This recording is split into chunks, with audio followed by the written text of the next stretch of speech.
Good morning students. ఈ question అనేది group డిలో 2022లో ఇవ్వబడినటువంటి question. The measure of the side of a triangles 15 centimetres, 28 centimetres, 41 centimetres ఇచ్చాడు. What is the length of the perpendicular corresponding to the 28 long side? ఈ 28 long సైడ్కి కరస్పాండింగ్గా ఉన్నటువంటి perpendicular line గీసినట్టయితే ఆ పెర్పెండిక్యులర్ లైను అంటే ఇది హైట్ అవుతుందన్నమాట. ఈ ట్రయాంగిల్కి ఆ హైట్ వాల్యూ కనుక్కోమంటున్నాడు. అంటే ఇది కూడా అదే ట్రయాంగిల్.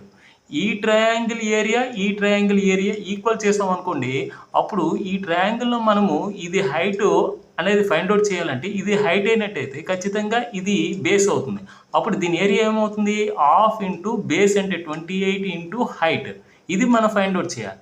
ఇది అంటే మనము బేస్ ఇంటూ హైట్ ఫార్ములా తీసుకొని ఈ ట్రయాంగిల్కి ఏరియా కనుక్కోవడం జరిగింది.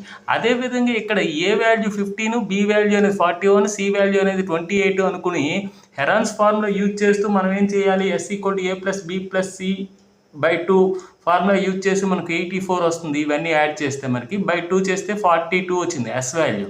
అప్పుడు S into 42 into S minus A అంటే ఎస్ మైనస్ 15 అనమాట. 15 సబ్ట్రాక్ట్ చేస్తే ఎంత వస్తుంది మనకి? 27 వస్తుంది. ఇది 27. నెక్స్ట్ ఎస్ మైనస్ బి అంటే బి సబ్ట్రాక్ట్ చేసాం 42లోంచి 41 సబ్ట్రాక్ట్ చేస్తే 1. అదేవిధంగా ఎస్ మైనస్ సి అన్నాడు. 42లోంచి 28 సబ్ట్రాక్ట్ చేసాం అనుకోండి, 42లో నుంచి 28 సబ్ట్రాక్ట్ చేస్తే ఎంత వస్తుంది మనకి? 4 1 14. ఇప్పుడు దీని రూట్ వాల్యూ ఏమవుతుంది? ఇక్కడ 1/2 into 28 into H that equal root over 42ని 14 ఇంటూ 3 అని రాయండి.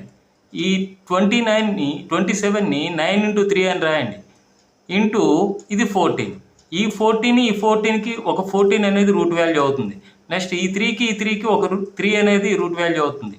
ఇంటూ 9కి రూట్ వాల్యూ 3. ఓకే, ఇక్కడ చూడండి 2 1 జా 2 14 జా, ఈ 14కి పోయింది. హెచ్ ఈక్వల్ ఎంత వచ్చింది? 3 3 జా 9 సెంటీమీటర్స్ రావడం జరిగింది. అంటే ఈ ట్రయాంగిల్లో ఈ 28 బేస్ పైన ఉన్నటువంటి పెర్పెండిక్యులర్ లైను ఇది హైట్ అవుతుంది. ఆ హైట్ లెంత్ అడిగాడు. ఆ హైట్ లెంత్ ఎంత వచ్చింది? 9 సెంటీమీటర్స్ వచ్చింది. ఓకే.